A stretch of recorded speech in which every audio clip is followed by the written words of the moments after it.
What is going on, everybody? Welcome back to Champion Mindset.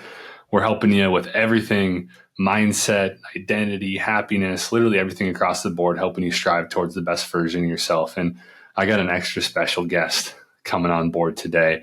We got former baseball player at the University of Minnesota Duluth, former pro baseball player in the Pecos League, the Frontier League, the American Association, current actuarial consultant at Optum, father, husband, one of the best guys I know, and one of my best friends, Jimmy Heck. What's going on, Jimbo? Thanks, Woj, for having me on. Candidly, I'm pretty nervous, given that it's the first time being on a podcast. But as your blog once said, getting uncomfortable, there's a lot of benefits to it, right? So here we are. Yeah. Oh yeah, dude. I love it, man. Yeah, whatever we can do. And I feel like every time you do that too, right? Every time you get uncomfortable and you reap the rewards, that growth and all that stuff, it's like, oh shit, there's something to this whole thing. Oh, absolutely. I mean, pushing your limits, finding that growth, it's a lot of benefit to it. So I love it, dude. Well, I appreciate you for coming on. And I'd love for you to start by just, talking about your story of really what's got you to this point in your life. Yeah, big question. You don't have to go like crazy in depth, like just, the Cliff Notes, like version of, your career and just what's kind of got you here. Yeah. I mean, I've always been a baseball guy, baseball player. Similar to you, baseball was always kind of the dream growing up, be a big league baseball player. Outside of that, I was always a math guy, in school. So it's kind of, where we are now, a mesh of baseball and math. So I went to Duluth with you, and then after college, I think similar to you, honestly, it wasn't until senior year where I really could feel that there was a chance to play afterwards. And, gave it our best go senior year, had good seasons. I took a, different path than you, going towards the Pecos League, which, some of my best and fondest baseball memories came from that league, but it's kind of like the bottom rung of professional baseball. But did that for a summer, and then got an opportunity to play in the Frontier League, which is kind of like one rung up past that, and just kind of kept, jumping around team to team. There's a lot of getting released in that process, which is a challenging thing to go through. First time, like getting told, no, you're not good enough in the baseball world, really. Just growing up being, one of the best players on the team generally in most cases. So, and then, as we moved forward, I could kind of see the writing on the wall eventually, just that dream of being a big league baseball player, seemed to be getting further and further away, which was okay for me. And I ended up, taking some actuarial exams in that process. Something I was interested in college, school-wise, and really decided to, get competitive with myself. I think that was a great thing for me to do, transitioning from the baseball world to the professional world, or the corporate world. Was just kind of changing that mindset from baseball to math, essentially. And these tests were kind of a good way to gauge that. And I could just dive in, learn as much as I could. And it was just a matter of how hard was I willing to work to get the knowledge, and passed a couple of actuarial exams, and found my way, kind of weaseled my way into the corporate world without, intern experience, and through informational interviews, networking, and here we are, coming up on 4 years later in the corporate world. So it's significantly different than the baseball world, but I've enjoyed it so far. So I love it, dude. No, that's good shit. And there's a lot of stuff to unpack in that story. But first off, kind of go into that transition, right? You said that you really channeled competing with yourself within math and within actuarial, like just tests and stuff like that to get to the next level. Was there like specific things that you did to do that? Like to, examples that you can give to help people out there that, because I think it's just something I was talking with you about. Like it was the hardest thing for me when it came to being done with baseball. And like, I was like, oh, I invested 23 years of my life into athletics, and it was the only thing that I really cared about. Like I just obsessed over it and obsessed over trying to be the best and trying to get to the next level. So I was so lost at that point. And to be completely honest with you, it took me like 5 years to like really fully unpack that and fully get into a place where I was like, you know what, my identity is no longer in athletics. Like it is into this next version of myself, and really just striving to see what I can do to help people and make an impact in like mindset and identity, and obviously in nutrition is what I've done in the past a little bit as well. But I'd love for you to talk on that a little bit. Yeah, I mean, it's certainly a challenging transition, right? I think what helped me the most was I kind of just dove right in, and I could kind of see the writing on the wall, and I actively made that decision to channel my energy somewhere else. And that helped me significantly. Obviously, it was really difficult to give up baseball and that kind of way of life. But I also knew that, all the experiences and lessons learned throughout my baseball career were going to help me in my next phase of life. And I think that these actuarial exams, if you're not familiar, there's a lot of hours that are recommended for studying. And I don't know, I spent a lot of time, as many athletes do, just in the gym trying to get yourself better, get yourself right for the season, working on my swing, trying to get my swing in the right way going into the season. And it didn't always feel like that hard work and that effort was paying off when it came around to the season. I wasn't getting the results that I wanted, and then, I was putting in so much time and effort, which was really frustrating. And to me, when I saw these actuarial exams, I felt like if I just put in the time, I was going to see those results. And that's kind of what happened. I, spent hours and hours and hours of studying, trying to get it right, failing repeatedly at the tests, the problems, and was starting to see those results. So I think that helped right away, and helped in that transition, because even in college, that first actuarial exam, I took, I think, four times without passing. So it was kind of also like, I'm gonna figure out how to get this done, and do whatever it takes at this point, because I'm not going to get another fail. So I don't know. I think just channeling that baseball energy, or that drive to be best in baseball, I kind of changed that mindset into this new path. So that's what helped me. I love it, dude. And, a lot of resilience there, taking stuff like 4 times and, failing and then going back at it and trying to get it again. And then again, another, like that's gotta be tough to go through. And, just, like you talked about, being able to channel that in, I think that's cool. Do you feel like that was easy because you found something that you were passionate about? Or like, do you think if you would have went into actuarial and it was just not necessarily what you wanted to do, that it would have been as easy of a transition for you? I think the way, like the steps in which that got me to the actuarial career were perfect, because like baseball taught me so much in those first few years of being independent. I matured a bunch. Like I just had a better understanding of what it was going to take to be really good at something that you do, and that competitiveness. So yeah, to your point, I'm not sure that, like, had I gone straight into the actuarial profession, that would turn out the same way. Because I don't think at that point, like right out of college, I was at a point in my life where I understood what it was going to take. I think I was kind of naive to that idea.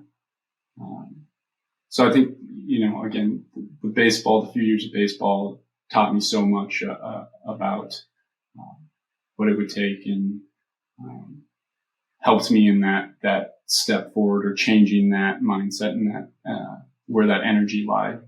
I love it, dude. And kind of going back a little bit, you talked about kind of handling failure within the tests, right? Like taking the first test 4 times. And then you also talked about, when you were going through some pro ball experiences, like being told you're not good enough, like you're released, right? Which is a very difficult feeling to have happen, where it's like, oh fuck, like what am I going to do now? Like how did you learn to handle that failure in a good way and be able to really learn what you needed to learn to grow and get better for the future experiences in your life? Yeah, that's a good question. When you're told no, or that you're not good enough, it's extremely challenging to hear, especially when you work so hard for something. But I think when you hear it a couple times, you start to understand that you might not be the right fit in that specific place. But you might be the perfect fit in another place.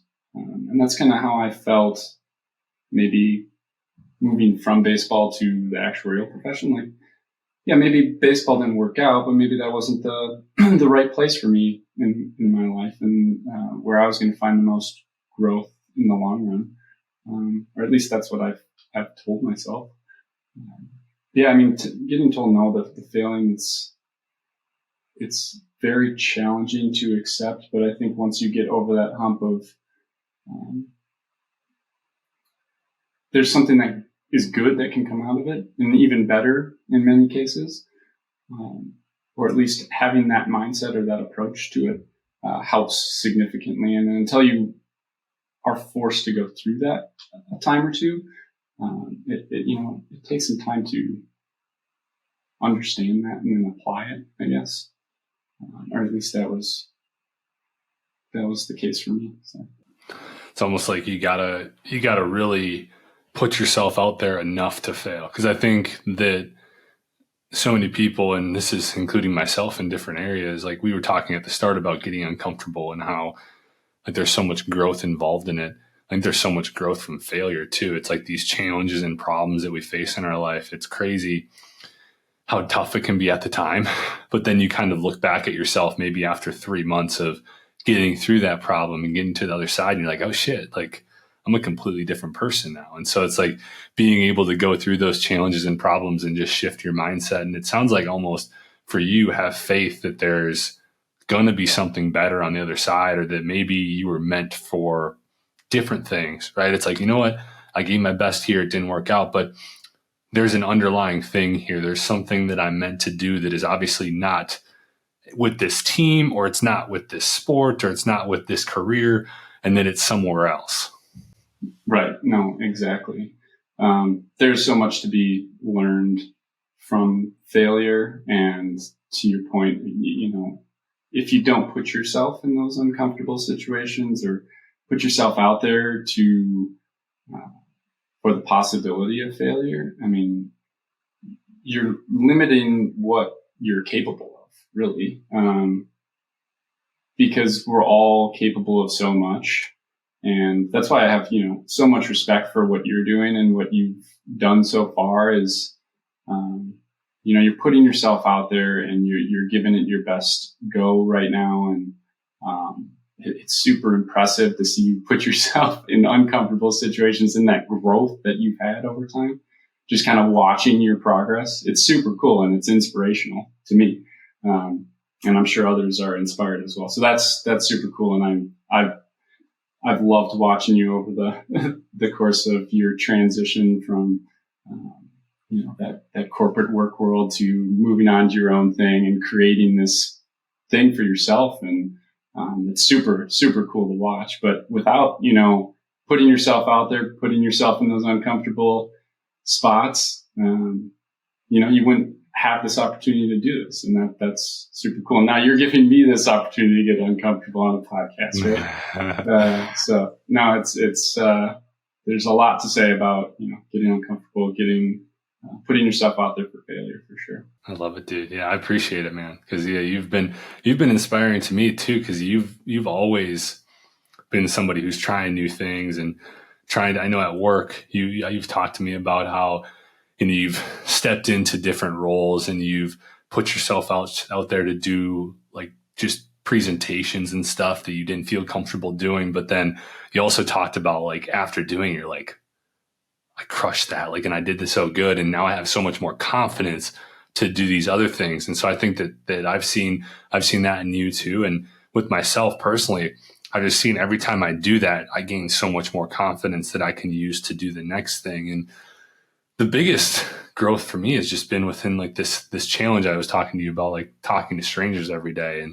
And I think that was just such a big fear of mine, like getting rejected for some, I guess not for some reason, from, things from my childhood and stuff that I got rejected with, where I was like, oh, people are going to be so pissed at me or whatever. Our brains it's crazy. I think we were having this conversation the other day at golf, like where our brains they're so wrong most of the time, right? It's just crazy how we make up these worst case scenarios and everything in our mind.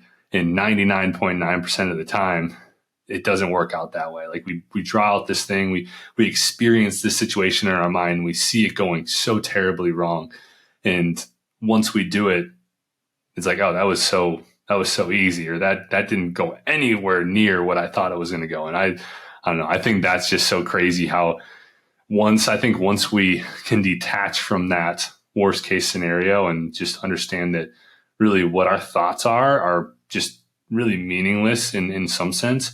And that we generally what's going to play out is not going to be what we think it's going to be.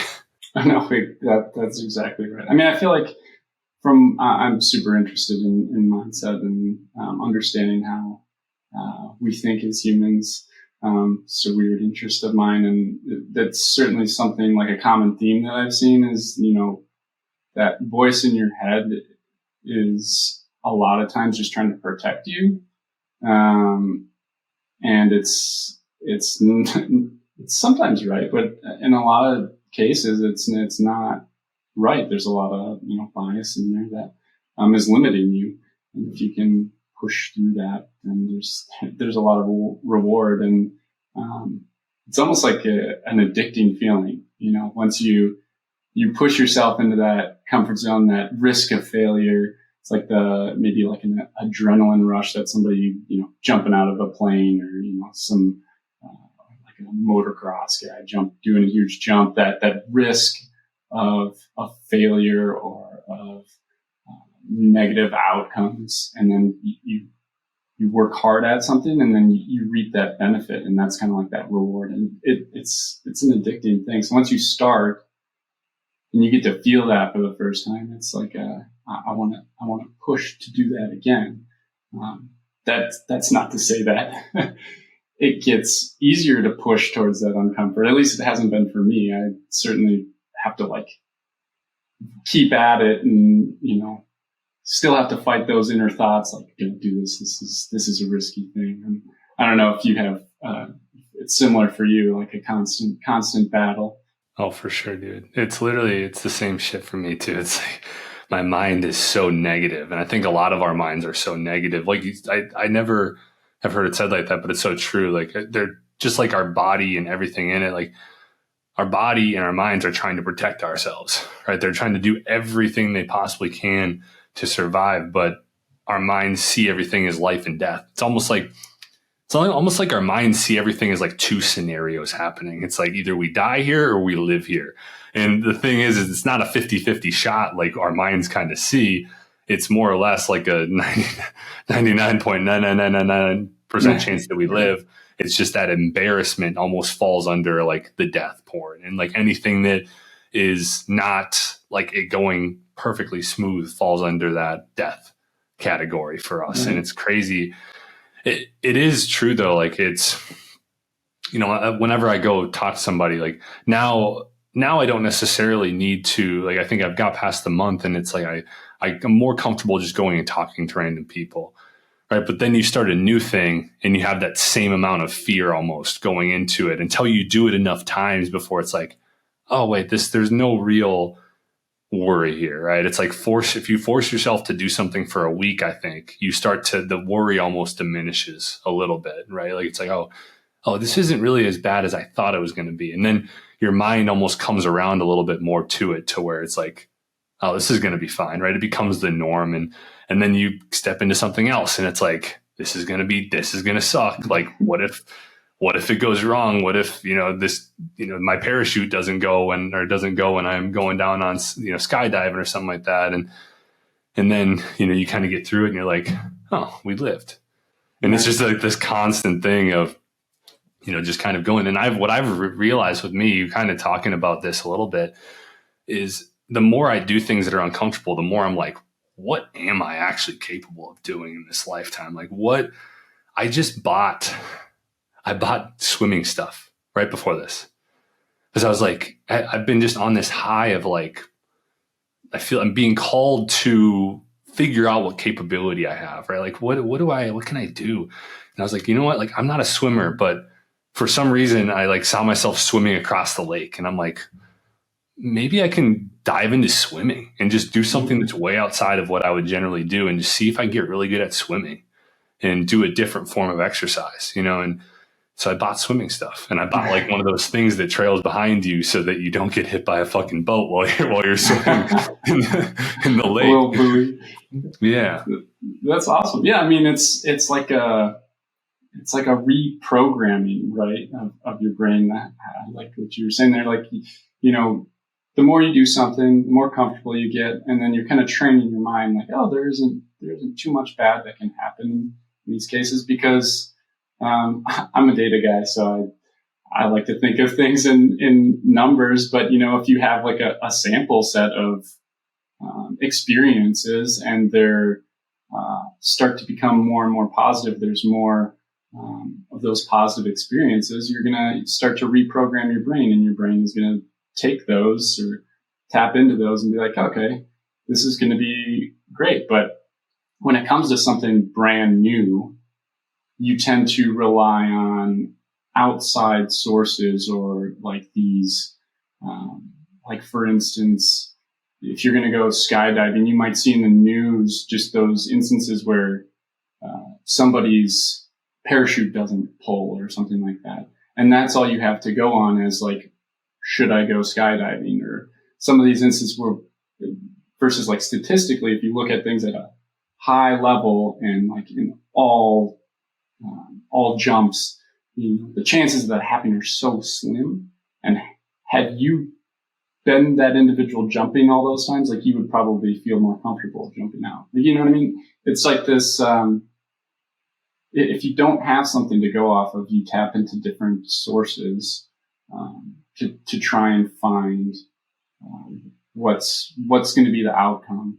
And a lot of times what's in the news or what you see or what you remember is usually the negative things because they stand out. It's like movies, right? Yeah. Like I think movies almost paint a lot of pictures for us where like the worst case scenario happens in these movies or crazy shit happens in the movies. And then we kind of look at that because I think so much of us are consumed. Like that's what we do is we consume shows, we consume movies, we consume, stuff on our phone where, it's always like these worst case scenario things because that's the stuff that makes the news and that's the stuff that entertains people. And so then we go to do something like that. And that is what runs on repeat in our mind. And that's like because I find it all like, this is crazy, but like I'll be walking around. My parents obviously live in the middle of the woods basically. And I'll be walking around and like my mind constantly goes to like a bear just fucking coming out and eating me, even though I know that black bears are not really like that. Right. It's like my mind constantly does that. And like at this point, I'm just like, yeah, it's just the crazy fucking mind doing its thing. But yeah, it can be tough, I think, for some people to buy into every single thought that comes up. And Because then when you buy into that, like even if I don't buy into it, I might feel fear for a second, right? Mhm. But then if I can detach from that fear and let go of it, then it's like I just keep going forward. But if you like buy into that and you're like, oh fuck, like is there a bear around this corner? Then all of a sudden I'm scared shitless and then it ruins my day or something like that. Right. Or you turn around and you stop walking, like you don't get Yeah. the benefit of the longer walk. Yeah, it's like I don't know. I think a big part of it is the awareness piece too. Like in order to get past it and over it, because until you have that awareness of the fact that your mind is having these thoughts and that's not always reality, you're kind of stuck, right? But once you can become a little bit more aware, um, well, kind of going to the book we both have just most recently read, or at least I most recently read, is the Untethered Soul, right? I mean, you you can kind of detach or just to kind of accept those thoughts. They're just thoughts inside your mind. It's just a voice. Like it's not the end all be all. And just like noticing, okay, I'm having that thought. I'm experiencing fear. I'm nervous right now. My heart's beating faster, but that's okay, And if you have that awareness, then it makes things a lot easier to jump into the deep end of the pool, or you know, go towards the swimming thing, right? I mean, just it opens up so many doors. Yeah. Yeah. Because you never know what's going to happen. But you do enough things that are tough and you know that you're going to develop some things that are going to be really beneficial. It's almost like, you go at any endeavor. The worst case scenario is you end up right where you started, right? Like, let's say you start a business and you do it for, 2 years and then it fails. You're still right back where you started, but you've developed a lot more skills and traits probably than you had before. So you're going to be better off going into whatever else you decide to do next because you've done so many things and you've failed and you've put yourself out there and you've gotten uncomfortable. And then it's like, oh, I'm a different person, right? So I think no matter what you do, if you do things that are new and that expand you and that grow you, that you're going to, at a bare minimum, you're going to become a better version of yourself and you're going to maybe develop some better traits. Maybe you're going to have more capacity for happiness or love, or, you're going to meet somebody new, or, just a million different possibilities exist. But if we stay in our comfort zone and we stop from entering into that unknown, we're never going to really figure it out. No, exactly. I don't think I could have said it much better, right? I mean, yeah, it's exactly that. So what do you think on, like, kind of on a similar topic? What on, like, I think that death plays a role in this, right? This is a deep topic that a lot of people are scared to talk about, but I love talking about this topic because I think it's an unlock to jumping into things a little bit easier too, is like that you see people our age, younger than us, any age, right? That seem super duper healthy or maybe are healthy. Something crazy happens, they end up dying, right? Or like something, there was this guy, I've told this story before, but there's this guy who he taught one of the certification courses that I took a while back. Seemed like the healthiest guy ever, like just so impactful in so many people's lives. And one day he just didn't wake up, right? And like that kind of started putting it in perspective for me. I was like, oh my God, like this guy was in his 30s, like young guy, healthy guy, and just didn't wake up. And so like it's kind of something I think about a decent amount, is just like how we're not really guaranteed another moment. So I'd love for you to, like, I know we've had deep conversations. I don't know if we've ever talked about this, but just I'm assuming you have some sort of opinion on this topic and something you've thought about here. yeah, no, I mean it's a really important thought exercise, right, to do, because at the end of the day, we're all going to die. We don't know when that day is going to be, and it's important to remember that we're all going towards the same place, and so we have this one life. What are you going to make of it? And also to be grateful for another day, and not take it for granted, because you will get a lot. more done if you think that it's your last day, your last week. So it's a really good thought exercise. I don't do it enough. To like think through if you knew you were going to die at the end of this week, like what do you want to accomplish? Like, where are you going to spend your time? Because it's a great way to find out where your priorities are and what's important to you. And it's a great reminder of that. So it's a super important thought exercise for sure.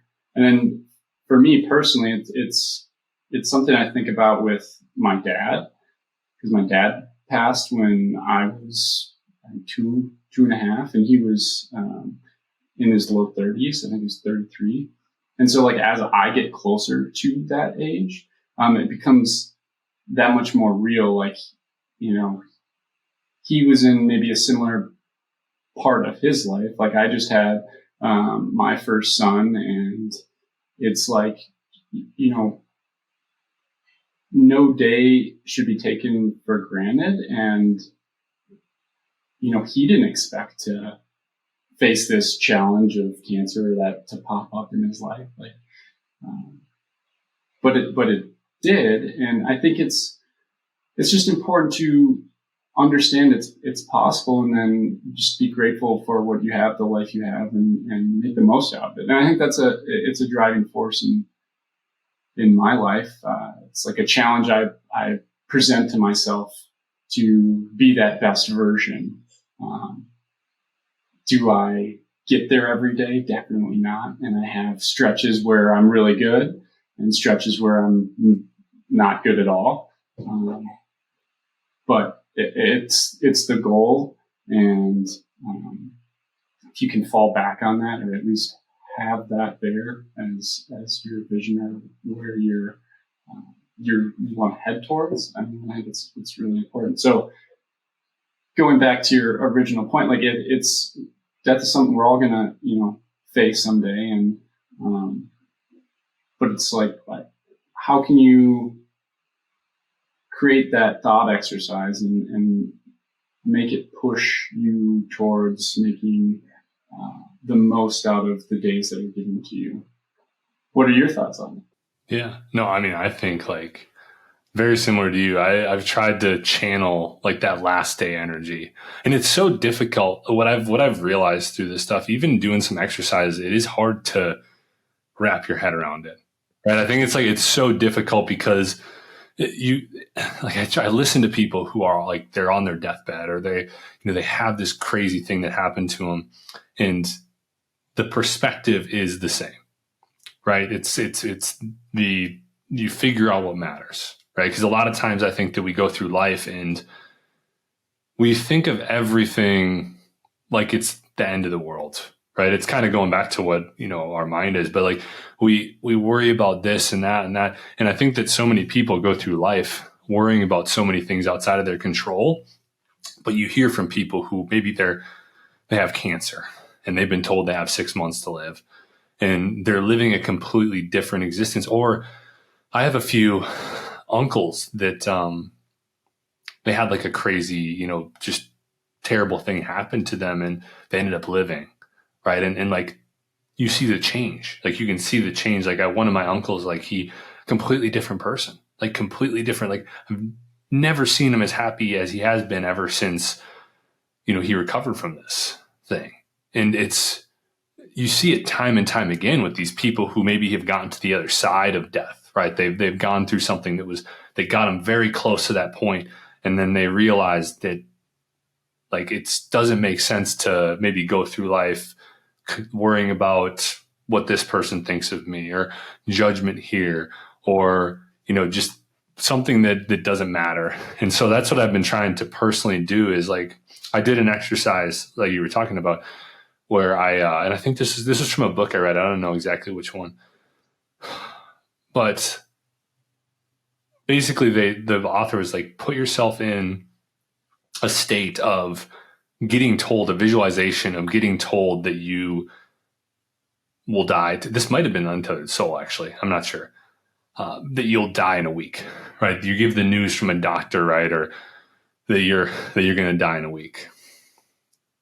And then like visualize how you would live that week, right? Like, and what I want to caveat for people is like a lot of people I think of this as, oh, I would go parachuting, I travel to France, I do. And I would challenge people to not think that way, but think in terms of like how you would live, how you would show up for the people in your life, just the kind of urgency you'd have with your life and the way just how you talk to people, how you'd enter a room, like the kind of spirit that you'd have, what would matter, right? Like what would actually matter, what wouldn't matter anymore that maybe matters currently. And then compare that to how you're living this week, right? Like just a regular week. And I think what most people will find and what I found is that it's completely different, right? Like if I put myself in that state of I'm going to die in a week, I'm showing up in a different, like, I feel like I'm a lot closer now. Like just the last month or so, I feel like I'm a lot closer to that version of how I would show up if I was going to die. I'm still not there though.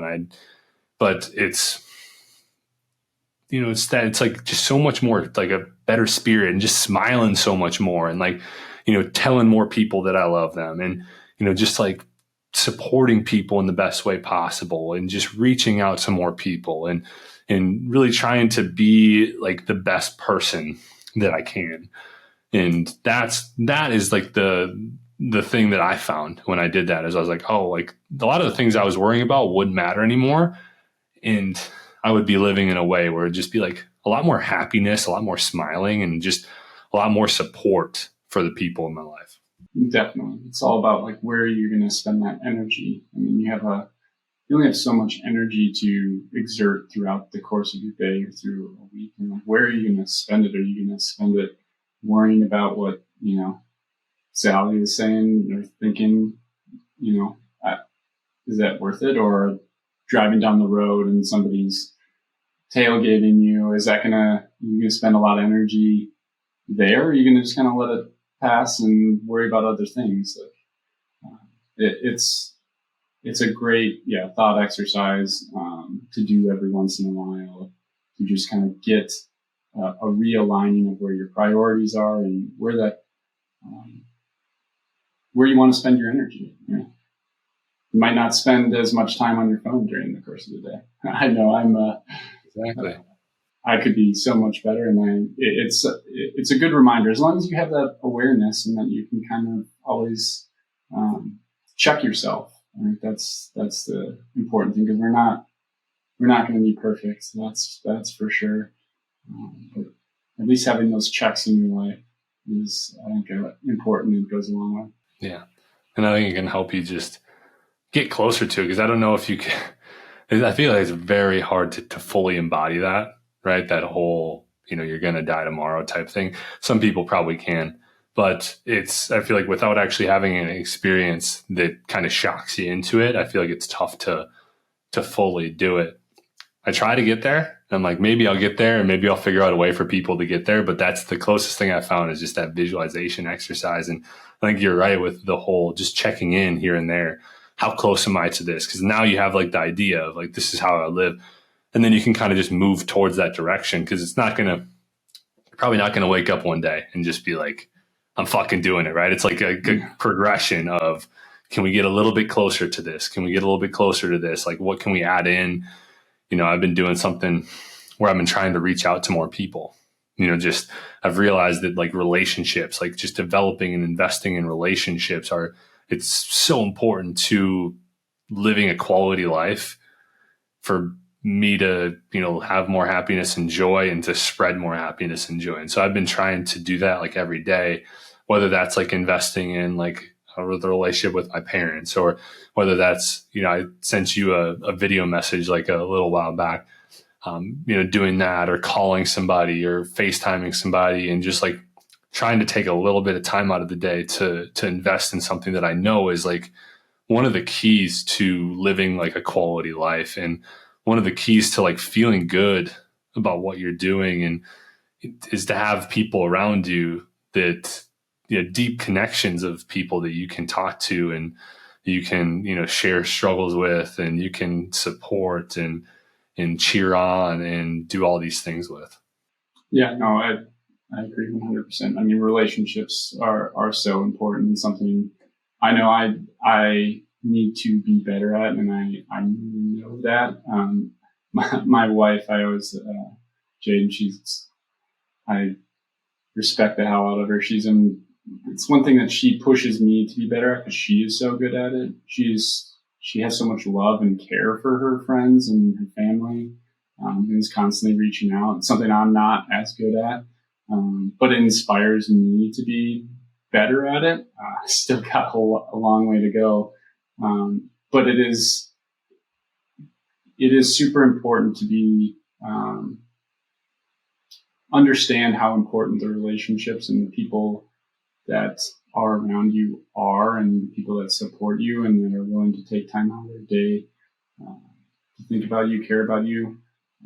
You should show the same in return, and that just builds the relationship that much further.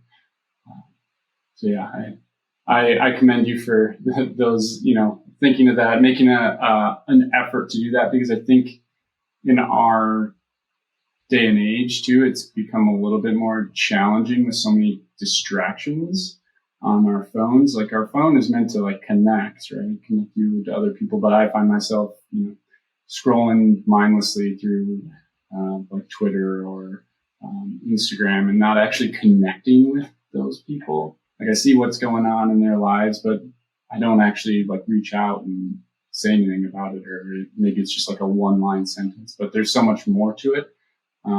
Or so much more that can happen in a phone call or a text. So it's definitely something that's important and something I can get better at, and I commend you for doing more of and making that a priority.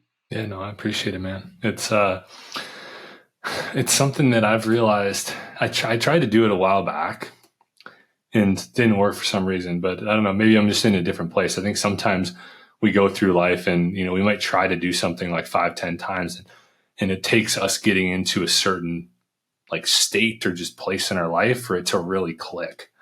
And I don't know if I'm just in a place right now where it's what, I really want to see what I can do, and how much, like I said, the capacity that I have for more love and more happiness and more joy and more support and just all of these internal things. I think that I'm trying to get away from that external stuff, right? It's all the other, I used to try to chase money or, this stuff or whatever. And I think a lot of those things are just, there's a byproduct of chasing something internal, right? That's my view on it, is if we can kind of have some internal side sort of drive towards being better and certain emotions that we want to feel on a daily basis, and some sort of traits that maybe we want to improve on, or maybe a level of freedom or patience or whatever that we want to improve on.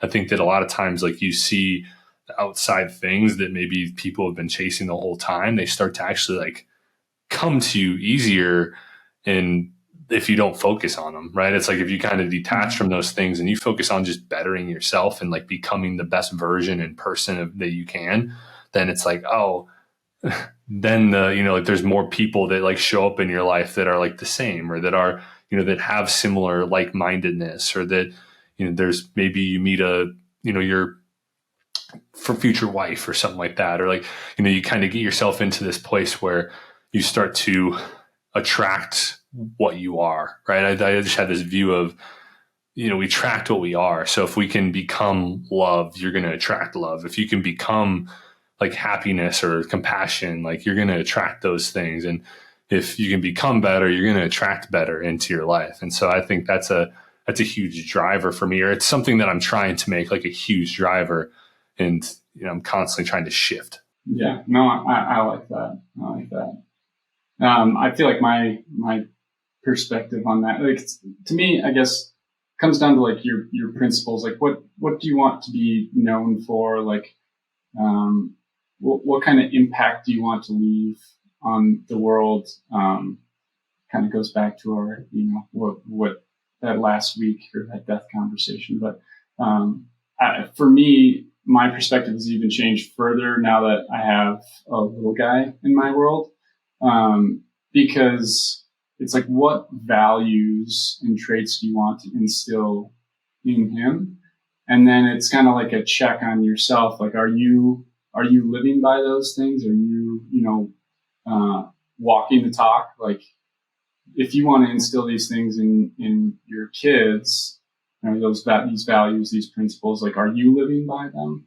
And so it's like even been another great check for myself, because that's one of the things I love being a dad. I'm really excited for all the ups and downs that are going to come with it, because you do get to have a significant amount of influence over some of those principles and values that you instill in those individuals, and you get to see that growth over time and who they ultimately become.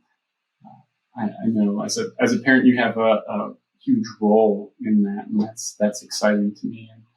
And it's a good check on yourself too. Like, are you living by these things that you want to instill in your kids? So it's just another check and balance in my life that I'm excited for. That's good shit, man. And I know you're an amazing dad. You and Jaden are awesome parents, and the fact that you're even thinking about that, I think, is huge. That the little guy's going to see you guys living, and he's gonna get a rub off of those traits and the way that you guys live life. So I think you guys both live in an amazing way, and both have a lot of amazing traits to give to little Benny. So I think that I think you're set up, and the fact that you even are thinking about that is probably different than a lot of people out there. So I commend you, sir. I appreciate that. Absolutely, dude. Well, this has been fun, man. A nice little conversation, kind of like what I told you before. We don't have like a specific direction that we go with it. It's more or less like kind of going into, and we went into some awesome topics like mindset, failure, happiness, death, stuff. We went all over the board, and I think that everybody's gonna love this fucking episode. And so I appreciate you coming on, Jimbo, and I'd love for you to share where people can connect with you.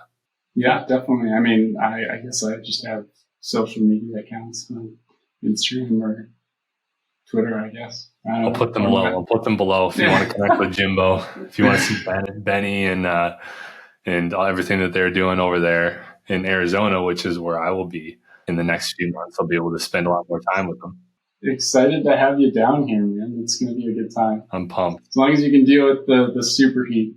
Yeah, we'll be good. You know what? That excites me more than the super cold. So I'm done with the cold. Figure that Arizona is a good spot. A lot of good golf down there, and you and Jaden are down there, which is a great perk to have some people that I already know down in the area. So we're gonna golf a lot, spend some good time together, and maybe we'll do another podcast in person. Love it. Thanks, brother. Well, I appreciate you coming on, dude. I love you, brother, and we'll definitely have you on sometime soon. Good deal. Love you, man. All right. Thanks, guys, for listening. If you like this, make sure you share it with people, like, subscribe. We're on a mission to help more people with their mindset, their identity, with all the stuff that we talked about today. So we appreciate you watching, and we'll be talking to you soon.